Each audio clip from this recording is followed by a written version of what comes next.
Hello guys, how are we doing? And welcome back to the channel. Today brings another Help with Harrz episode where we're going to be looking at what incremental, tiny bits of improvement you can implement into your gameplay to just get to the next level.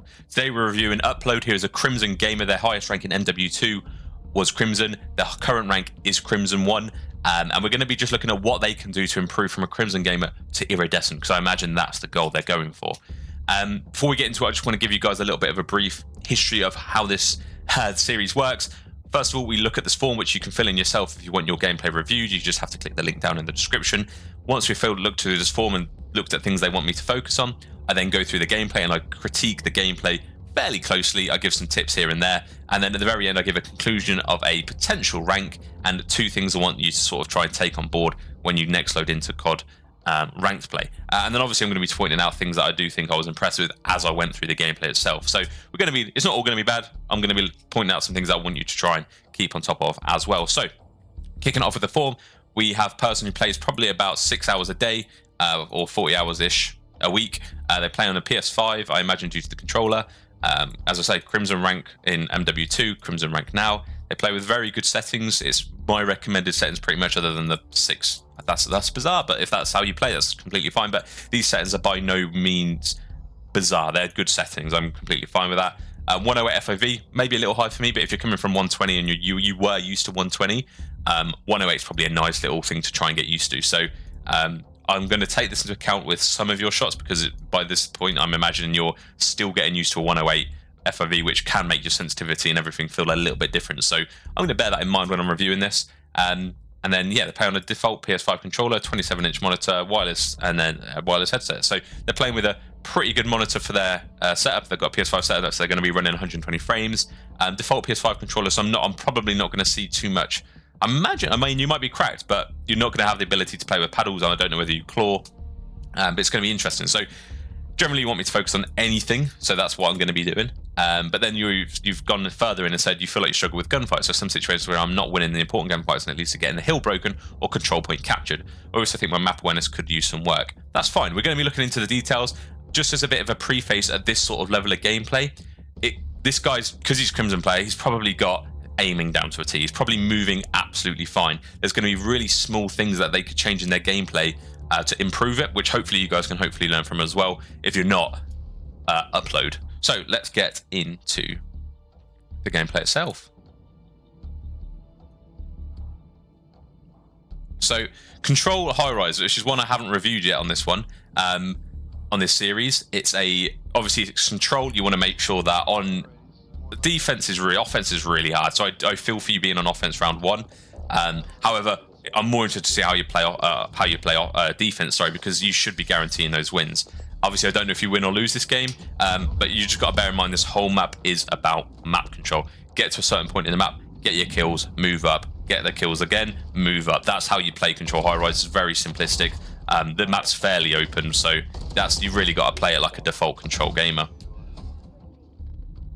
The first thing I notice, your use of verticality and you're hopping on top of things is something I don't see a lot, and I think it's a very good thing to try and implement, especially on this map. Everyone's busy looking down the 3 lines of sight, left, right, and middle. You've got to be playing upwards. You've got to be playing downwards, using the map to its advantages. So you seem to have decent map knowledge because you are jumping on top of the generators. You are jumping on top of like the scaffolding and things like that. First gunfight I've sort of witnessed out of you. You've won, fine, and you're pre-aiming the next guy because you already where they were there. So this is what I'm saying for those of you who are like, this guy already knows the basics. So he already knows pre-aims, he's pre-aiming well, he's shooting fairly fine, he's moving around the map like he knows the map well. So you can tell this guy's a decent gamer for sure.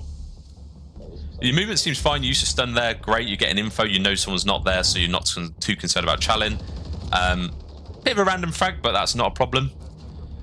My only thing I would perhaps give you a little bit of a heads up there is when you spawn in, you have no map control whatsoever. You're spawning to the right hand side of the map, which means that chances are potentially you might have someone on the enemy team pushed up left. And I don't think in any of this sort of situation, you did get this initial kill, fine, but you're not aware of the left hand side of the map at all. So, and you must know, you've played this map probably multiple times. You must know that a common space to check is top propane, and unfortunately I think that is where you do fall from. Although it was a really bizarre angle, whether you'd have seen it or not anyway, I'm not sure, but you just got to try and all your teammates are pretty much coming off spawn bar 1. Play a little bit slower, play for info, and check pretty much everything as you progress up the map. So this is nice. You're playing fairly slowly, which is what I like to see. You're playing for the intel. I believe you're solo queuing as well, which probably doesn't help, although you are getting decent comms for your teammates. Yeah. See, as soon as you jump down there, I sort of knew you were going to lose that, because it's a really sticky situation. Like, it's a... I mean, he's turned on you, fine, but if you'd have just hung up there for 2 more seconds and shot, you didn't need to jump down. I guess you'd already jumped down by the time you were looking for him. You'd have probably won that gunfight, so that's a difficult one to try and judge you on, to be honest. Okay, so looking at the minimap as you spawn in, you know an enemy is pushed through bottom blue, another guy's just come off spawn, and then the guy you were with has gone to elevators. So you sort of know the right-hand side of the map to bottom blue is relatively open, so that's freed up. Ooh, great shots, great shots. Yeah, that's tough. So you managed a teammate, your clutch teammate has managed to get onto the point, which is actually massive. And I want to see, hopefully, some focus towards the B point in order to help them. He unfortunately falls. So 4 seconds left. Look at the minimap. So at this point, you're sort of playing scared. You're playing away from the gunfights, which I like. You're playing your life, and you're probably thinking about how you can reevaluate this position. So there's 3 seconds left. You can get to B. Fair enough. You can get to B. You can't get to A. However, your teammate can get to A. He can stop the time initially, and realistically, your teammates coming off spawn are all going to run to A. If you go B here, you're probably going to die quite quickly. However, your teammates managed to get onto A. Now, I think if you'd have followed your teammate up at A there,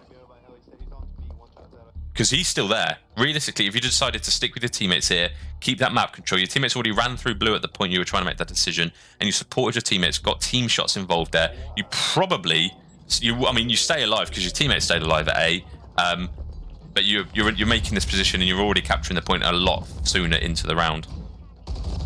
Okay. So, I know you don't really get any info here, and you've sort of checked your right, checked your left. I would have liked to have seen a trophy down, maybe. It depends. I think you're running quick can, so you could have thrown it down relatively quickly there, but hey, it's tough. The barrels is a very obvious place to sit. They're always going to check this. You always probably check this when you push this corner. Your teammate's probably in a little bit of a better position there, where he was behind this propane tank. Although he did die to a nade, I think that's a really good position, because an enemy has to wide swing. They either need to really push out from the hut, or they need to really swing left, and basically being behind that tanker. I know your teammate was there, so you can't really be there as well. It's a little bit messy. Whilst you're being in that tank, your teammates can just really watch your left and right for you, and all you really need to watch is the wider angles. But it does force the enemy to wide swing. So I think Massacre was in a good position there. He didn't have a trophy, so unfortunately the grenade killed him. But not a terrible round. I think you got a handful of ticks perhaps. But yeah, the barrels is a very obvious spot. If anything, snake them if you can. As again, I know you don't have a scuff or like a modded controller whatsoever, so snaking might be not possible, but you're laying down next to the barrel, you're just waiting for headshots. Okay, so I think you should have thrown your nade there. So you had a feeling potential enemies were going to be running through there, because you were pre-aimed there, which is obvious. Obviously, that's going to be the case if they're going to A. That's where you're going to meet them. I would have liked to see a pre-nade. I mean, it might have been a waste of a nade, who knows, but at least if you don't get anything with a nade, you get the intel that nobody's pushing A, and perhaps it's more of a B-focused attack from the enemy team. So yeah, I'd have just liked to have seen a little bit more of a utility use, even if it was a stun. I'd have liked to have seen you throw something at that bottom blue area just for info, if nothing else. Okay, so I'm judging this, going back to this gunfight here, that's a really tricky one. It was a 2 versus 1. Your aim assist probably dragged you between them. So yeah, that's a tough one. I'm not going to critique you on that too much, but let's go back to where we were. Nice, you're playing this sort of slowly. You've delayed it enough to wait for your teammates, so even if you do lose that gunfight, your teammates probably have your trade, which is perfect. But you've got this whole right-hand side of the map pretty much down to a T. You notice your teammates getting pressured on, you push up, get the trade. I love that. One thing I see a lot of people do in like iridescent lobbies or high crimson lobbies is live mag, and especially if you're solo queuing, you're going to find this so beneficial. I know again you use a standard controller, I get that, so you're not going to be able to live mag, but if you can do, it's going to be a skill you can try and make. It's going to be a skill you're going to rely on if you do get used to it, and it will be if you're solo queuing, it's going to benefit not just you but the whole team, especially on maps where you can pretty much wallbang 90% of the walls people are going to try and run behind. So that's a really good play. That's a really underrated play right there. So You're here getting info, you don't see anyone in the windows, you don't see anyone on the right, and you notice you're losing B. So you decide, okay, my teammate's got the whole left, I'm going to hop, get some height here, I should be covered because I've just checked this. And again, you're being this unsuspecting player here, you're playing this top area here, they're not going to expect this. You're only falling down because you've been shot at, so that's really good reactions from you here. But again, this is brilliant. You're so aware of the minimap here that I'm gassing this up. You're contesting and you're thinking, right, if I contest, let the teammate do what they need to do. They've probably got a sub because they have pretty much been for the entire game. He gets the kills. You almost bait it out a little bit, and if he doesn't get the kill, you're at least set to finish it off with a sub, with the AR maybe, or with your pistol. So yeah, I really like that play. It was a really good. What was going on in your head there? Although it was probably happening at a very fast, a really quick amount of time. Really good play. Okay, good round. I think you're up on ticks. If I would believe it, yeah, they got 1 tick, so I think you're up. So you're probably in line for defense on round 5 at this rate. So let's just see if we can continue on that. So they spawn back left, you spawn back like on the right hand side of the map. You can get to heli before them, so it's really nice to see you try and get this map control early on. It's just, let's see what you can actually do with it. So your mini-map awareness is really good. Okay, I know what you're about to do here. Mini-map awareness is good, you're chasing red dots. But you've left one of the most disgusting, most dominant points in the entire map to play for a kill. You could have live pinged him, you could have live marked, you could have double clicked the up deep on the D-pad to tell your teammate someone was there. Or you could have communicated it. I know if you're not, maybe if you don't have a mic, I'm not really sure. I mean, you've got the Steel Series headset, so I'm assuming you do. But you could have communicated that and maintained map control. Now, what I'm seeing here is what I'm afraid of. You're going up here without checking anything. You've presumed that because you're up here 10 seconds ago, it's going to be clear. And yeah, it's probably not. You need to make sure that if you pull, first thing first, don't pull back. You've lost map control doing that, and now they've got all of top heli, and you're having to check it every time you get out of spawn. It'd have been far better for you to stay up there, try and communicate that one guy who's got through to the left of your team, and then go from there. But then the next mistake you sort of made there is that when you went to get back to the heli, you presumed it was safe because you were there 10 seconds later. I mean, COD, 10 seconds is a lot of time. If people can get from one end of the map to the other, I mean, it might not have been 10 seconds, but you get the gist. Don't presume it's safe just because you were there beforehand. Nice little bit of movement there. Yeah, that's rough.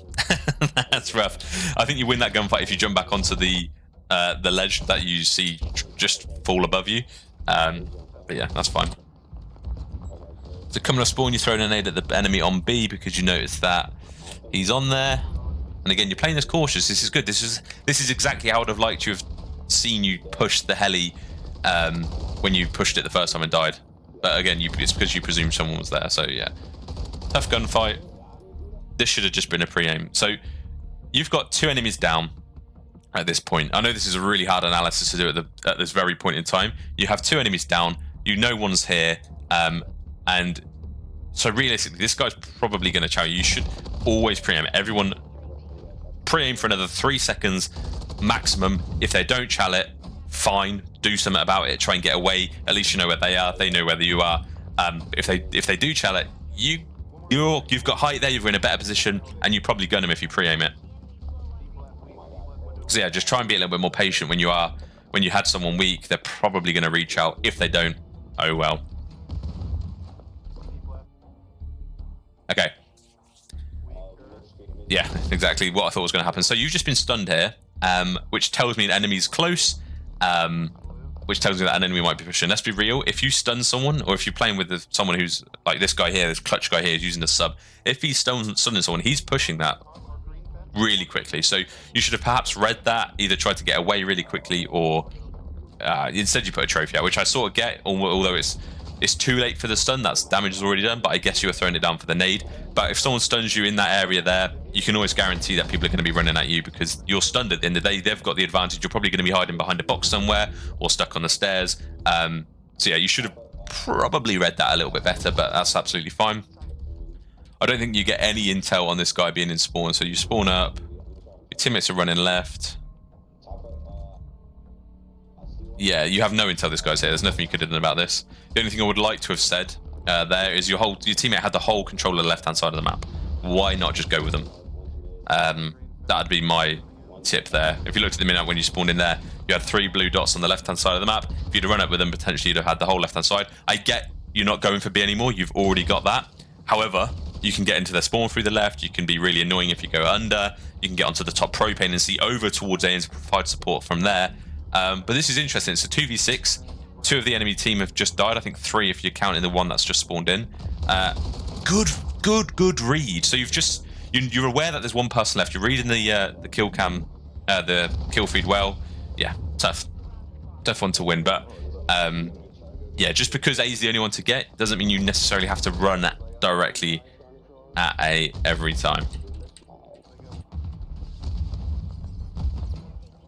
Nice stun. I like that. You learnt from your last mistake, I guess. But you still got going. This is just a shame you had a trophy. Realistically, your positioning here, although you are on a heady, yeah, it's tough. So you know, right at this point, you know there's one person there. One person's just dropped down the left, and this guy's just chowed you here. I would have used this to my advantage. If I know this guy was hidden, I would have backed up to the hut, regained a bit of position, and waited for my teammates, because you're almost 99% sure you're going to die there, because there's pretty much 3 people on you. That guy's just fallen off the map. You can see that in the kill feed.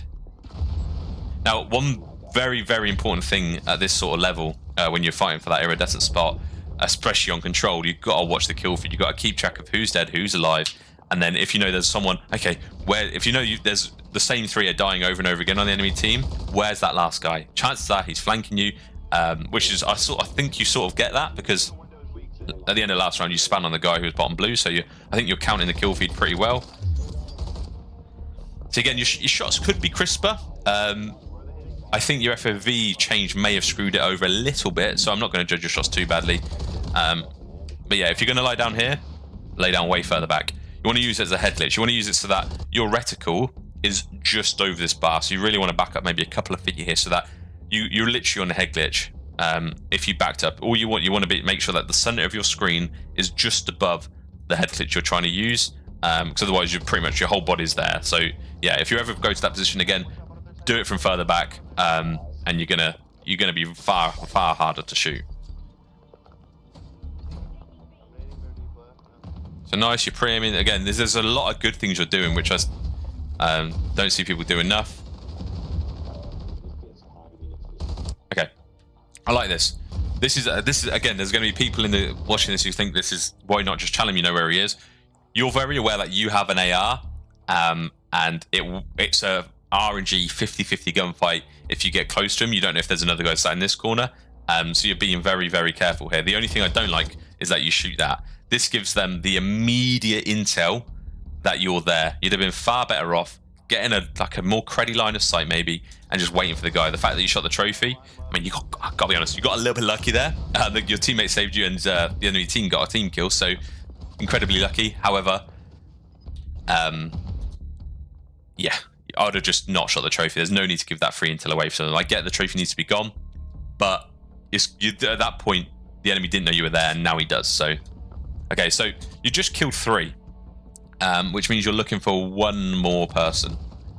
So perhaps you should have read that. I'm not sure, but maybe take a little bit more notice of the minimap on control, especially just to see if you can tell where people are. Now, you spawn bottom, which means the enemy is in your cheeks, in your spawns. So just bear in mind that if you ever spawn low there, that generally means an enemy is pushed all the way up. So your teammate's just got 2 kills, which means the other 2 on the map are in your spawn and on hill, which means you've been able to push that without too much of a worry.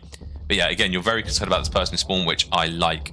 My biggest tip, I see so many people do this, is when there's someone in your spawn, you pay all your attention to it. Yeah, nice. This is exactly what I was literally about to say. Screw that guy. If he's in spawn getting kills, he can do what he wants. He's got 10 seconds to get on the hill. If he gets on it, then you can pull back, but you've got teammates there to do it. You want to maintain your map control and bump up the map. So you did that well. You did linger a little bit, but I think that bought you time, to be fair. You caught these guys a little bit off guard, but some very nice shots out of you there. Nice little bit of movement as well, just strafe jump shot around the corner. Okay, let's see. Yes, I love this. You're learning. You've thrown a nade and a stun off the rip here.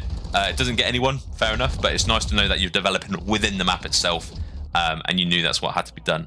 That's not good. If that guy, yeah, especially on control, you need it to be a 4v4 for sure. Lovely shots. Lovely shots there.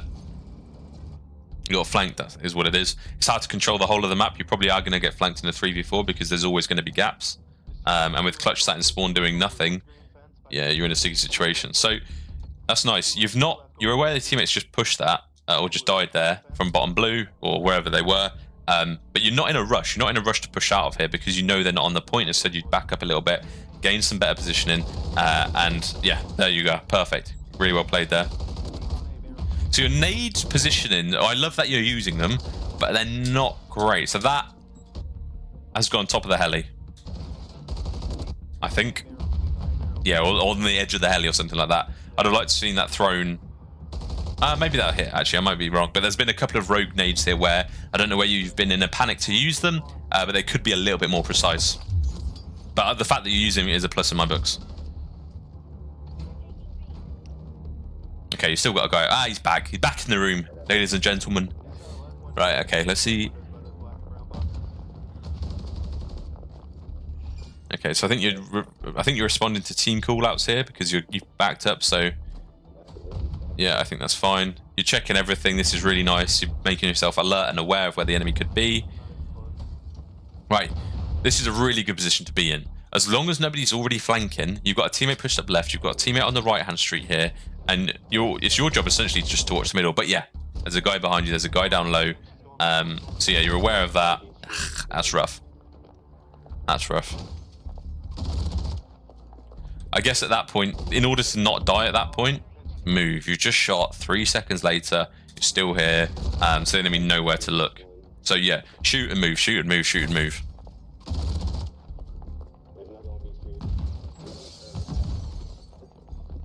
Nice use of stun and nades. I love that. You know what? I absolutely love that. So the only thing I would say, if I'm really being really picky, is that throw your stuns first. Because this is a great example of where you've thrown a nade, then the stun. The nade's hit the trophy, the stun hasn't. Now, if you'd have thrown it the other way around, the nade would have got through. And you probably would have done some damage here. But I really like this. There's no need to jump down. I know you were getting shot at slightly, but you could have stayed up there and shot them both like through the top of their skull, and you probably would have got the free kill. But hey, I like the play. I like the fact you're maneuvering like that around the map. I think that's a positive. That's a positive in my books. So you notice there's a guy on your left because of the mini-map. Very good kill. You just got a stun, which notifies you that an enemy's pushing down B Street. So again, you're using the elevation to your advantage. Love it. Fortunately, you do get picked up by someone down the long. Teammates' comms are really clear, by the way. I love that. It's probably the dream team you want when you're solo queuing.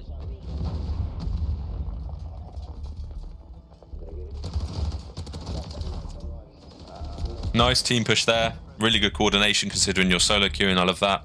Good use out of the minimap from you for sure. Risky nade considering your teammates are all around it, but hey, is what it is.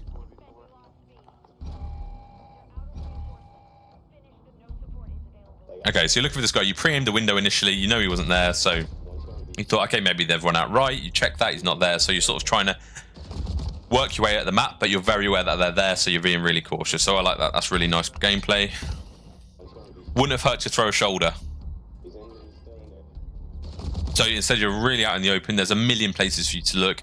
Throw a shoulder, see where you get shot by. It takes a half a second to do it, and it can give you info on which might stop you from dying, because realistically that guy probably would have shot you and you'd have known that's where they were.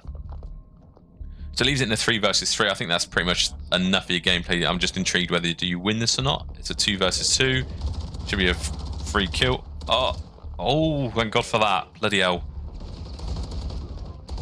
Nice. Okay, so let's go into a couple of things that I really liked about your gameplay and things I didn't like so much, I guess.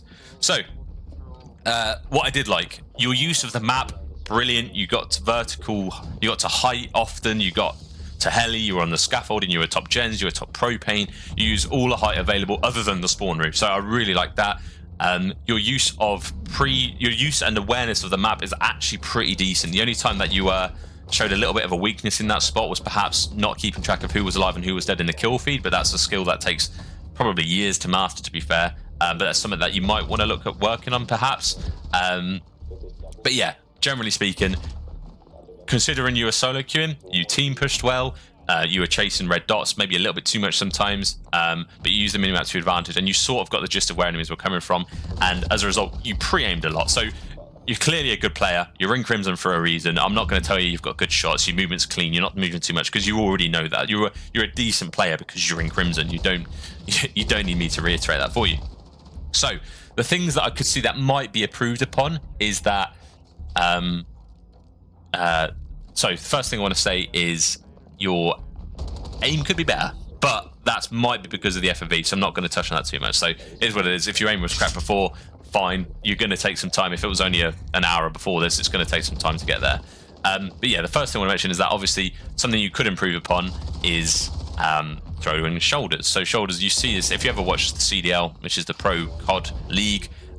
They throw shoulders all the time. S&D respawn. So if there's any time in which that you're not sure wherever an enemy is, or you need to quickly check something, throw a shoulder. Even if your eyes aren't that great to see them, they're probably going to shoot at you because you've just appeared randomly for them.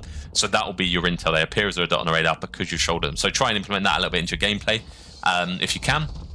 And then on control, never pull back. There's a couple of situations in this gameplay here where you've pulled back a little bit and you've given up map control. One of the biggest ones I saw here was when you were top heli, you saw an enemy push down B Street and you pulled all the way back to your back middle and then tried to get back to the heli expecting to be clear.